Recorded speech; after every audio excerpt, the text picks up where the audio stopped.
Olá, alunos do sexto ano. Hoje nós temos uma aula especial sobre os 503 anos da Reforma Protestante. Um assunto que é 100% histórico, né? Tem muito a ver com história, mas também tem muito a ver com a nossa fé, né? Com a nossa crença em Cristo Jesus, na Bíblia, não é verdade? Então eu separei este dia de hoje para falarmos sobre isso, porque amanhã, no dia 31 de outubro, é o dia que comemora-se o Dia da Reforma Protestante. E esse é um assunto muito importante que nós precisamos conhecer e nós precisamos celebrar esse acontecimento histórico. Lembrando que esse acontecimento, gente, ele não está situado no período histórico que nós estamos estudando. Nós estamos estudando esse ano a Idade Antiga. E esse acontecimento, ele não foi na Idade Antiga, mas é um evento que precisa ser lembrado. Por isso, vamos falar sobre ele hoje, tá bom?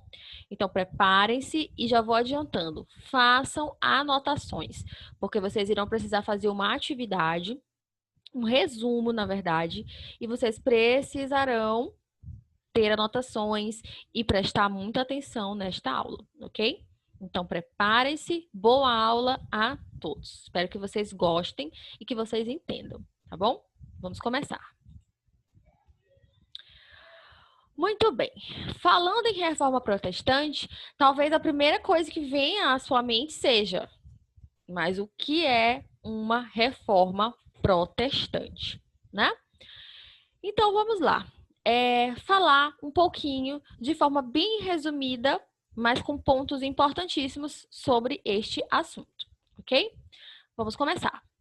Bem, gente, falar em reforma protestante, nós precisamos saber situar quando isso aconteceu, né? A reforma protestante, dizemos assim que o marco dela, o momento que pode dizer que foi o começo da reforma protestante, foi realmente quando as coisas começaram a tomar mais vigor, as pessoas começaram a conhecer melhor as ideias da reforma protestante, foi o dia 31 de outubro de 1517, certo? Nesta data, um homem chamado Martinho Lutero, que ele era monge da Igreja Católica, né? Ele apregoou as suas 95 teses na entrada do castelo da cidade de Wittenberg. Tá, mas por que que ele precisou colar, né, apregoar? Por que apregoar, gente? Porque realmente não foi colado, né? A ideia é que ele tenha mesmo colocado pregos e exposto ali as suas 95 teses. Mas essa aqui é uma cena do filme, um filme que eu vou até indicar para vocês, que conta a história de Martinho Lutero, vai falar um pouco sobre a reforma, mas é mais biográfico, fala mais sobre a vida de Martinho Lutero mesmo, né? Então esse seria o momento, claro que aqui é uma representação, onde ele está colocando ali as suas 95 teses. Ele está colocando aqui no castelo de Wittenberg, certo? Por que que ele colocou lá? Porque nesse lugar, gente, era que eram colocados os anúncios, as notícias, tá? E porque esse dia, né, o dia 31 de outubro, porque estava se aproximando um dia muito especial para os católicos, né, que é o dia de Todos os Santos. Então, ele colocou ali porque a cidade de Wittenberg era um local de passagem. As pessoas passavam por ali para ir fazer ali os seus cultos, né?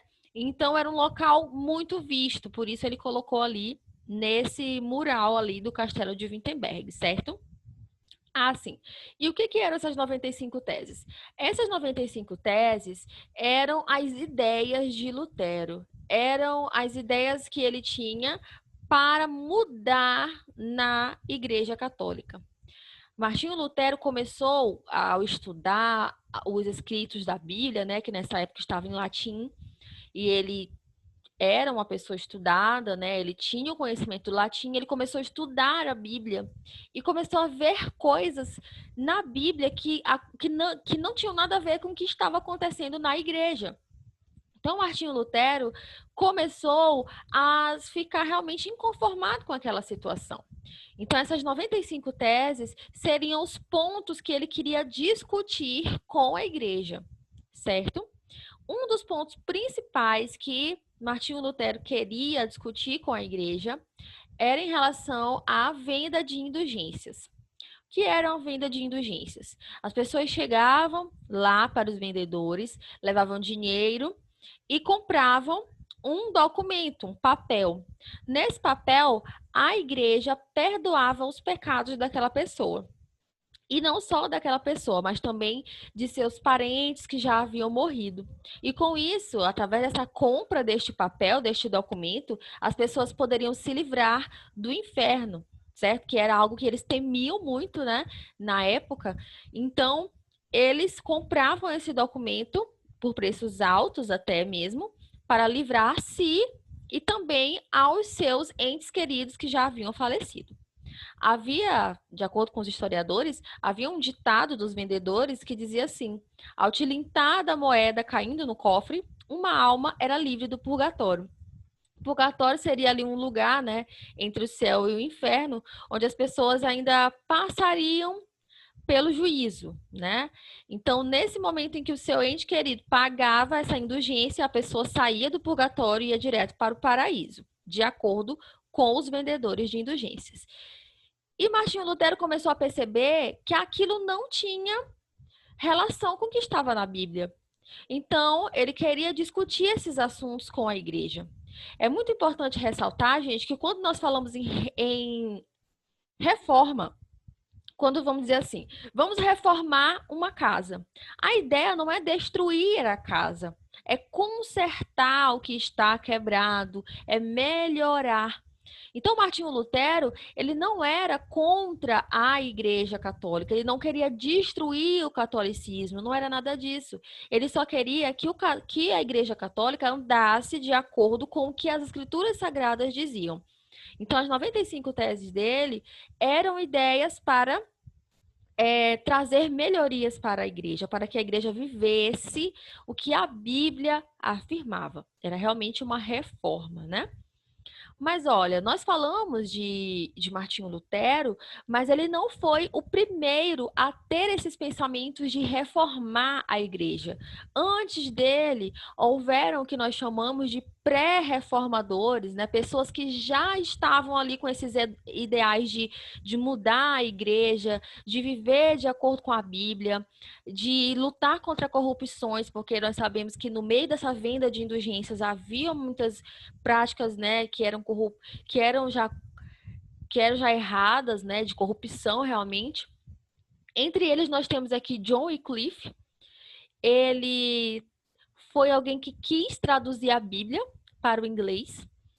E aqui nós vamos falar agora sobre uma herança muito importante da Reforma, né? Porque a Reforma, gente, ela teve mais conhecimento lá com Martinho Lutero, mas ela já vinha assim começando a pequenos passos desde esses homens que nós estamos falando aqui agora, né? Então, uma das principais heranças da reforma para a gente é o acesso à Bíblia. Nem sempre todas as pessoas tiveram acesso às escrituras sagradas. As escrituras sagradas, elas foram escritas originalmente em hebraico, depois foram traduzidas para outras línguas. E neste período aqui da Reforma Protestante, a Bíblia, os escritos sagrados, eles eram em latim. Nem todas as pessoas tinham conhecimento do latim. Elas não sabiam ler em latim. Então, elas só conheciam a Bíblia pelo que elas ouviam falar nas igrejas, certo? E nós sabemos que isso é algo perigoso, porque facilmente alguém pode dizer algo que não está na Bíblia, e como a pessoa não tem conhecimento, ela vai acreditar. Seriam aí já uma versão, né, do que hoje nós chamamos de fake news. Alguém poderia dizer simplesmente que consta na Bíblia que você precisa dar todo o seu dinheiro para entrar no céu, pagar para isso. E as pessoas acreditariam, porque elas não tinham conhecimento para contestar aquilo que estavam ouvindo, né?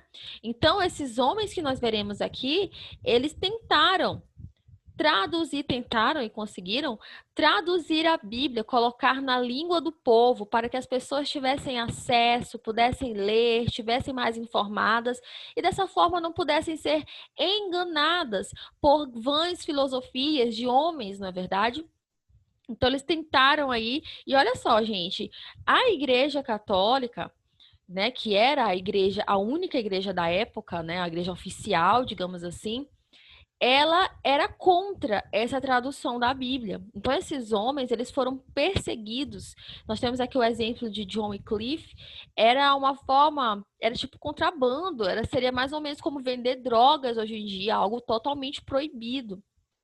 E aí o John Wycliffe, com um grupo, claro que ele não fez isso sozinho, começou a tradução da Bíblia e ele também fazia muitas críticas à igreja, né? E por isso, por fazer essas críticas à igreja, como as coisas estavam acontecendo dentro da igreja, por querer traduzir a Bíblia para o inglês, ele foi acusado de heresia. Então ele teve que viver ali fugitivo, né, para não ser preso.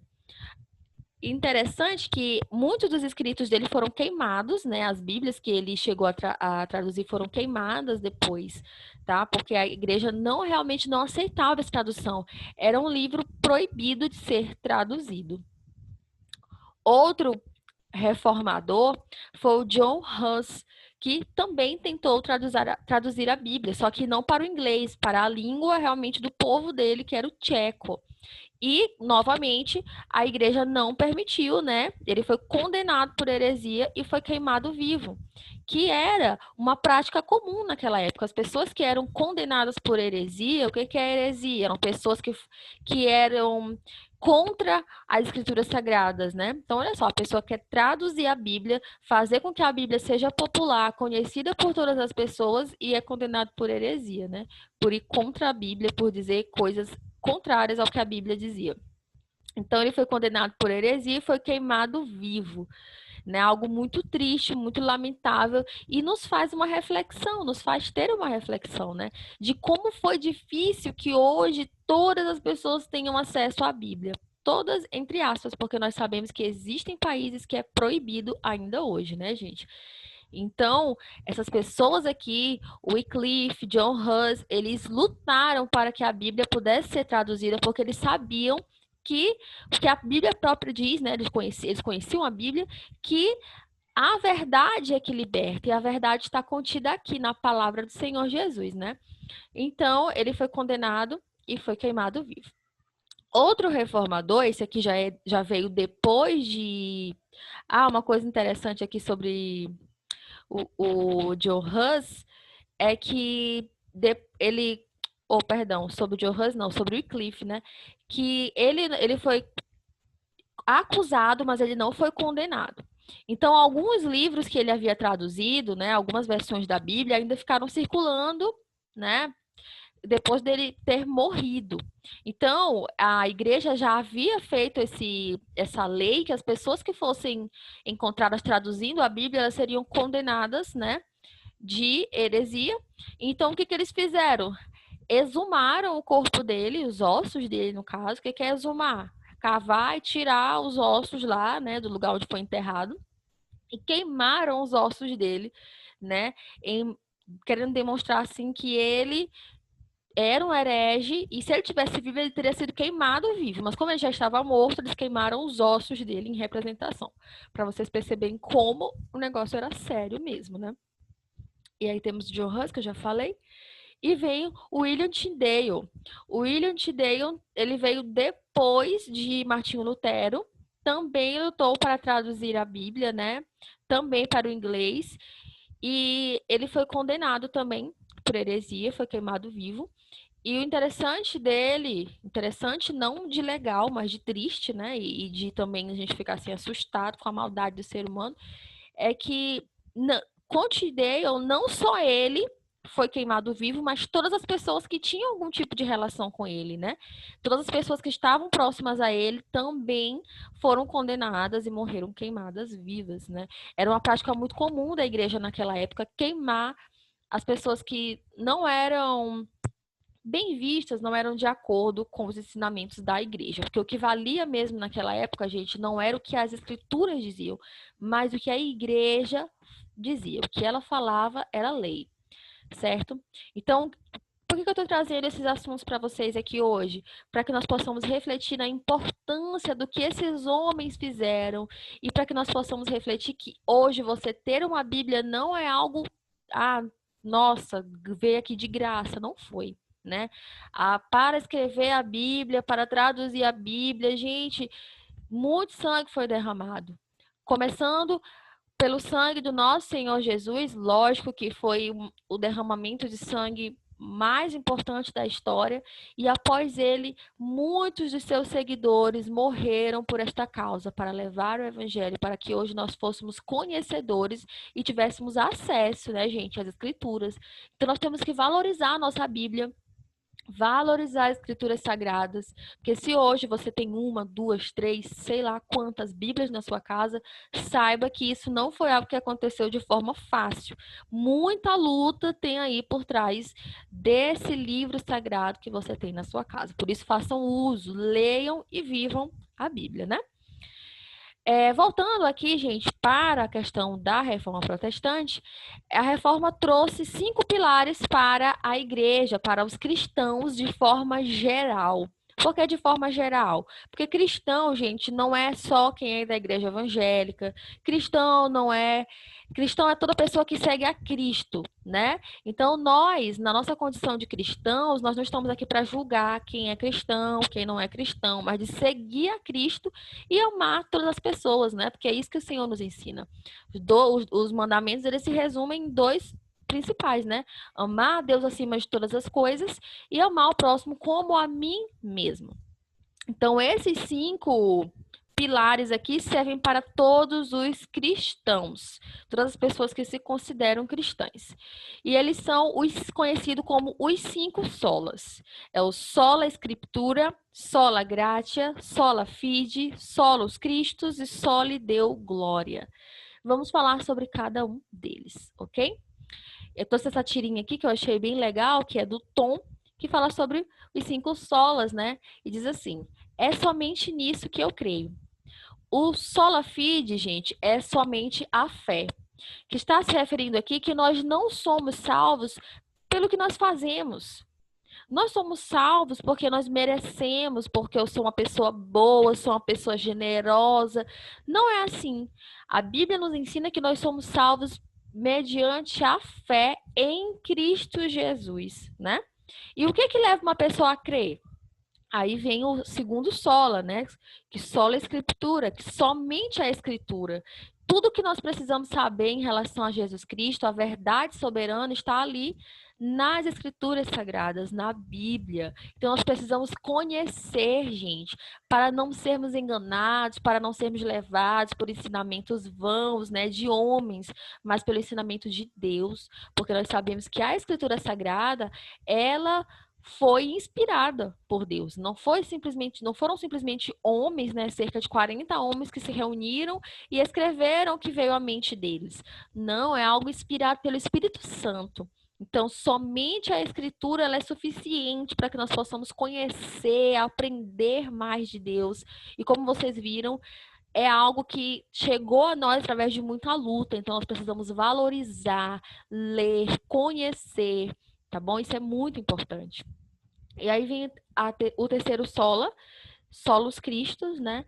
Que vai nos ensinar que nós somos salvos mediante Cristo, né, gente? Foi o sacrifício de Cristo que nos deu a possibilidade de sermos salvos, porque lá, como está escrito em Romanos, nós trabalhamos isso ano passado, lá no 5º ano, né? Que todos os homens pecaram, todos nós somos pecadores e carecemos da graça de Deus, né? E vimos também lá em Romanos que o salário do pecado é a morte. Então, por nós não teremos salvação. Estaremos condenados à morte eterna, né? Mas o texto não acaba aí. Ele vai dizer o quê? Que Cristo, pela sua morte, gente, ele nos dá a oportunidade de sermos salvos. Então, solos Cristo vai nos ensinar isso, que nós somos salvos somente mediante o sacrifício do Senhor Jesus. E aí vem sola graça, né? Que nós somos salvos é pela graça de Deus, não é merecimento. Tudo que nós temos, tudo que nós somos é pela graça de Deus. Então nós temos que ser gratos a Deus, porque nós não somos merecedores de nada. Tudo que o Senhor nos dá é pela graça, é um favor imerecido. Nós não merecemos. E por último, glória somente a Deus, né? É o quinto sola, que nós devemos dar glória somente a Deus, o único e verdadeiro Senhor das nossas vidas. Então, esses aqui são os pilares, os 5 pilares da Reforma Protestante, né? Através da Reforma Protestante, a Igreja Católica deixou de ser a única igreja e nasceram ali diversos tipos de igrejas, né? Hoje nós conhecemos aí várias ramificações de igrejas, mas o mais importante, gente, não é se você é de igreja A, igreja B, igreja C, mas que você siga as escrituras, que você tenha fé somente em Deus, que você saiba que a salvação vem somente por Cristo e você tem que ter fé. Tudo que nós temos vem pela graça de Deus e que nós podemos dar glória somente a Deus. Então, a Reforma Protestante se resume aqui nesses 5 solas, tá bom? Então, era isso que eu queria trazer para vocês hoje. Espero que vocês tenham entendido. É um assunto muito importante e muito legal também. Nós falamos sobre isso já em outros anos, né? Quem já está comigo há mais tempo, desde o 5º ano, nós já vimos falando sobre a Reforma Protestante. E hoje eu achei muito importante falar novamente, porque afinal de contas é um marco histórico em nossas vidas, né? Eu quero deixar aqui para vocês uma sugestão de filme, que é esse aqui. Lutero, rebelde, gênio, libertador. Um homem teve a visão que mudou o mundo. Esse filme está disponível no YouTube, eu vou deixar disponível lá no Google Sala de Aula. Vocês podem pegar o link lá. É um filme longo, tem mais ou menos 2 horas e pouco de duração, mas é muito interessante, porque você consegue ter uma noção, claro que nem tudo que está ali é fiel, né, gente? É uma representação. Mas a gente consegue ter uma noção de como Martinho Lutero se sentiu vendo aquelas coisas e qual era a ideia dele de reforma, né? De melhorar as coisas, de viver realmente pelas escrituras.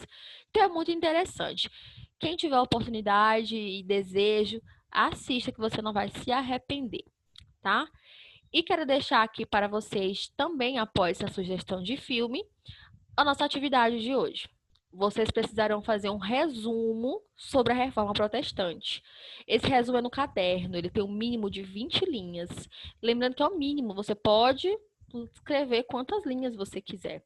Nesse resumo, gente, você vai falar sobre o começo da reforma, pode falar sobre os pré-reformadores, né? Na verdade, deve falar sobre os pré-reformadores. Essa aula aqui, ele é um pouco do que você vai falar, mas você pode pesquisar e deve pesquisar também. A entrega dele é para o dia 6, né? A próxima sexta-feira. E ele vale 3 pontos, certo? Vale 3 pontos. Não quer dizer que você vai receber 3 pontos, vai depender do seu resumo. E a observação. O filme que eu indiquei para vocês agora há pouco, ele pode ajudar a fazer um resumo melhor. Então, se ligue aí na dica, né? Quem puder, tiver disponibilidade, assista, que vai te ajudar a fazer um resumo melhor. Eu vou deixar também alguns links de outros vídeos que falam sobre a Reforma Protestante, que pode ajudar o resumo de vocês, tá? Lembrem, se esforcem, se esmerem e tudo que vocês escreverem, pesquisarem, é um conhecimento para vocês. Então, vai ser melhor, vocês vão saber mais, vão conhecer mais. Tenham sede por conhecimento, gente, por buscar, por aprender. Não se contentem só em ficar aqui no raso, não. Então, pesquisem, vão atrás de informação, tá?